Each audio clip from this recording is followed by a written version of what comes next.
Em uma ação diplomática extremamente corajosa, a Polônia anunciou que vai ser o primeiro país da OTAN, a Aliança Militar Ocidental, a doar aviões de caça para a Ucrânia.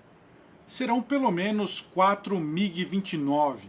Esses aviões, a Polônia tem pelo menos 12 deles. Eles foram comprados da Alemanha Oriental logo depois do colapso da União Soviética e começaram a ser melhorados, a ser atualizados pelas Forças Armadas polonesas.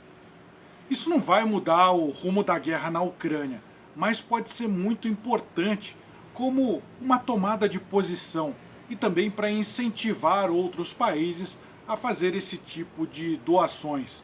Porque, desde o início da guerra, a Polônia vem incentivando outros países a doarem aviões de caça, que sim, se forem fornecidos em grande quantidade, podem mudar o equilíbrio da guerra na Ucrânia. Mas os países do Ocidente têm relutado em fazer isso. Por quê? Com medo de que isso seja como que cruzar uma linha vermelha que a Rússia não aceitaria e poderia retaliar com muita força. Alguns dizem que até poderia provocar o início de uma guerra contra a OTAN, que aí seria a Terceira Guerra Mundial. Mas, por enquanto, não é isso que a gente tem visto como realidade no campo de batalha.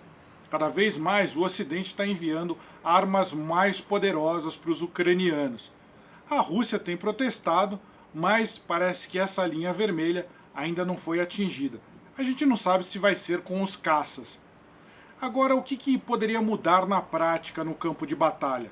Muita gente se pergunta por que a Rússia não utilizou em larga escala a sua aviação na guerra da Ucrânia. Primeiro, a Rússia foi contra a sua própria doutrina. Ela não bombardeou por dias seguidos a Ucrânia até para tentar destruir as defesas antiaéreas ucranianas. Depois, os caças russos começaram a ser usados, mas receberam novas ordens rápido. Isso prejudicou muito. O que aconteceu? A ideia, e isso estava na doutrina russa, é que os aviões de caça fossem usados em larga escala para destruir as defesas antiaéreas e os caças da Ucrânia. Só que como as tropas terrestres da Rússia começaram a passar sufoco no terreno, esses pilotos de caça receberam ordens para fazer apoio aéreo próximo, ou seja, voar próximo da superfície para dar apoio de fogo àquelas tropas terrestres. Isso deixou esses caças russos muito vulneráveis à artilharia antiaérea ucraniana, até contra os mísseis Stingers, que são aqueles mísseis que podem ser carregados por apenas um combatente, um míssil de ombro.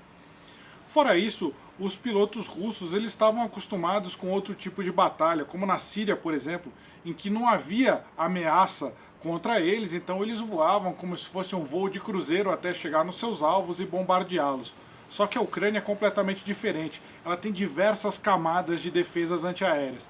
Então esses pilotos russos eles chegavam e acabavam sendo muitos deles destruídos ou pelas defesas antiaéreas ou pela própria força aérea ucraniana, que voava em baixíssima altitude e fazia ataques surpresa, tanto contra os caças russos, contra tropas terrestres russas.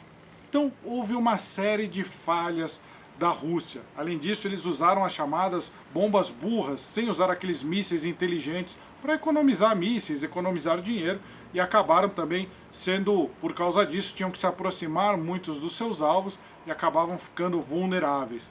Foram diversos erros, mas os ucranianos também cometeram muitos erros. Esses aqui, por exemplo, são os destroços de um caça-MiG da Ucrânia que foi derrubado aqui perto da região de Kramatorsk. A Ucrânia começou essa guerra com cerca de 110 aviões de caça entre MiGs e Sukhóis. Não se sabe exatamente quantos ainda estão em batalha.